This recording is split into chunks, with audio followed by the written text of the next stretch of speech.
Welcome back. All right, so in getting ready to resume a series that I left off from 4 years ago, and going back and looking at a video, one of the more recent videos I did in this playlist, all I could think was, I need to redo this.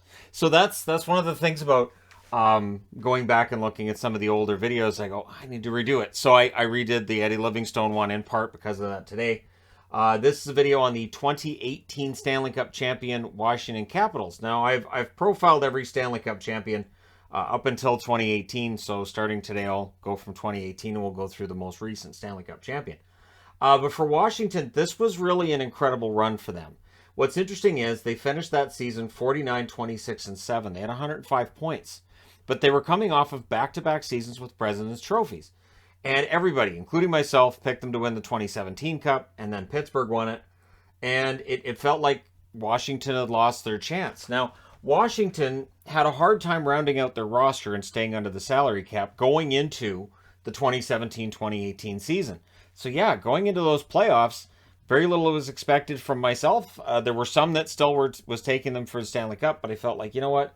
Washington's never winning a Stanley Cup. It's never going to happen. Never happened in their history. And thankfully, they proved me wrong.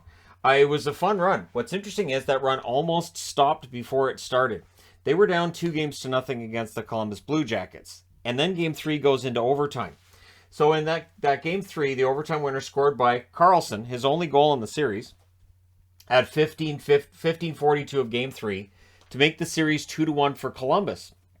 Also in that series, Backstrom scores at 11:53 of Game 5 to put Washington up 3-2. So Columbus had a 2-0 series lead, and then they lost 4 straight. Now, Columbus in 2019 then sweeps Tampa Bay, and maybe that is set up in part by what happens here, because Columbus really did have them down, could not get that knockout blow, and then Washington comes back and takes them out in 6.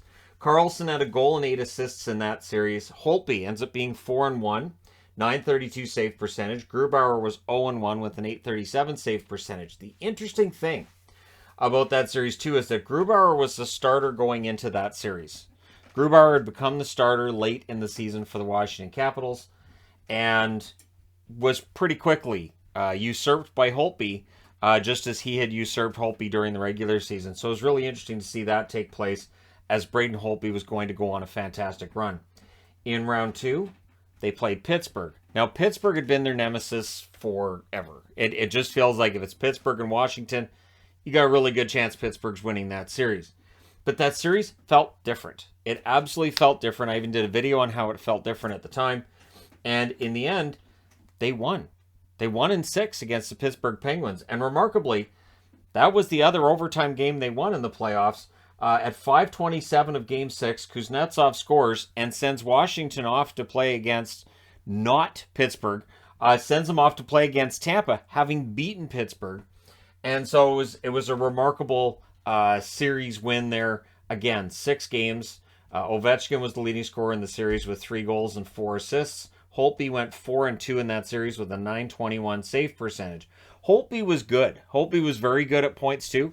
But Holtby didn't have to be fantastic because Washington, very good scoring, well-coached, very good team. So then we get into round 3, and this is one of those unusual times where, hey, Washington's in the conference final. It is very rare Washington reaches the conference final. But they would end up winning that series against Tampa Bay in a series that did not have any overtime games.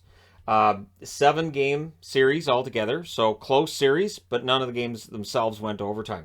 Kuznetsov was the leading scorer of that series with 4 goals and 6 assists. And there was a lot of discussion about whether or not Kuznetsov should have been the Conn Smythe winner at the end of that round, or at the end of those playoffs.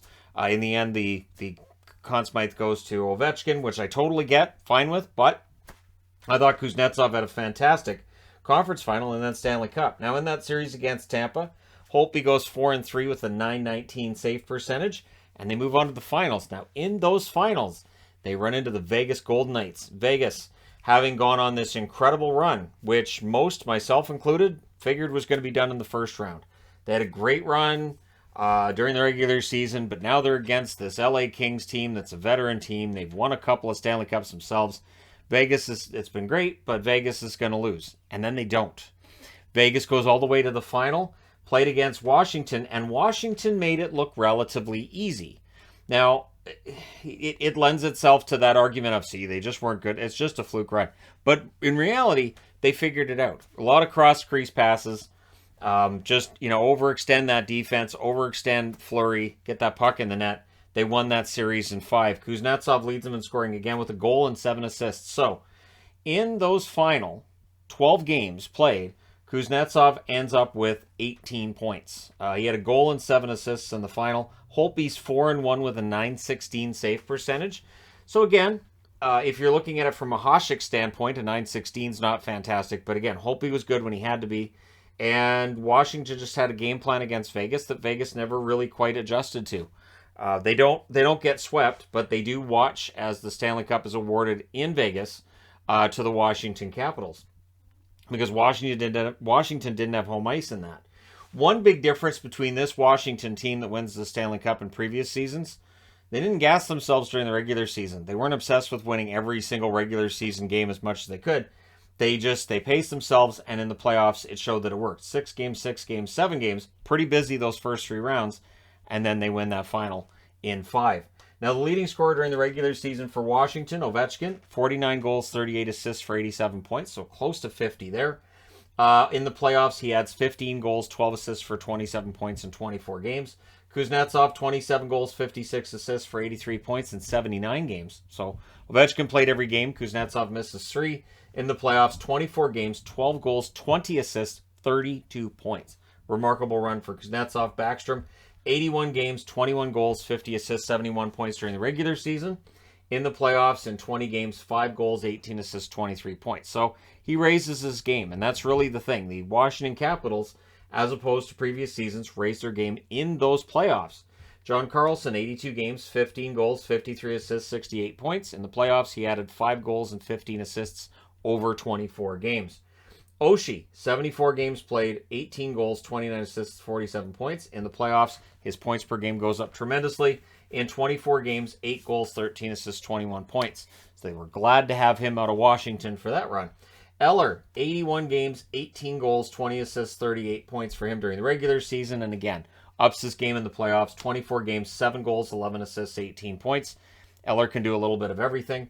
Wilson, 78 games, 14 goals, 21 assists, 35 points during the regular season. In the playoffs, 5 goals, 10 assists in 21 games. And, of course, controversy with Tom Wilson in those playoffs? Sure. But in the end, they win the Cup. Orlov, 82 games, 10 goals, 21 assists, 31 points. In the playoffs, 24 games played, 2 goals, 6 assists, 8 points for him. Niskanen, Matt Niskanen, who was going to go to Philadelphia and make Provorov look fantastic.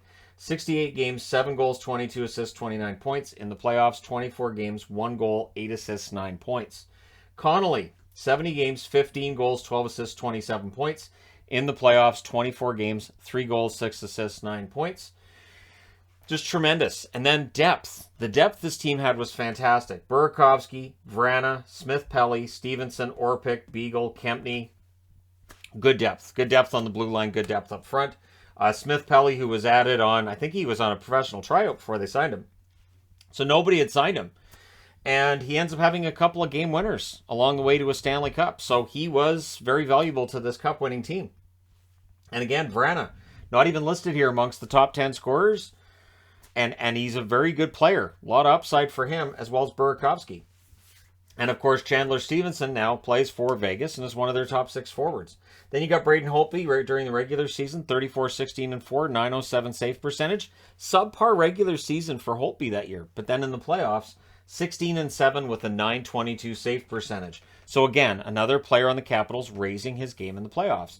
And then Grubauer, who went 15-10-3 during the regular season, 923 save percentage in the playoffs, 0-1 with an 837 save percentage, ends up losing that starting job pretty quickly to Holtby. But hey, they had Holtby for the backup, and then Holtby became the starter. So there you go. The story of the 2018 Stanley Cup champion, Washington Capitals. Let me know your thoughts in the comment section below as always. Don't forget to hit like and subscribe. If you're browsing your way through, you just happened upon this video. Thank you guys so much for watching, for all your support. I will talk to you again soon.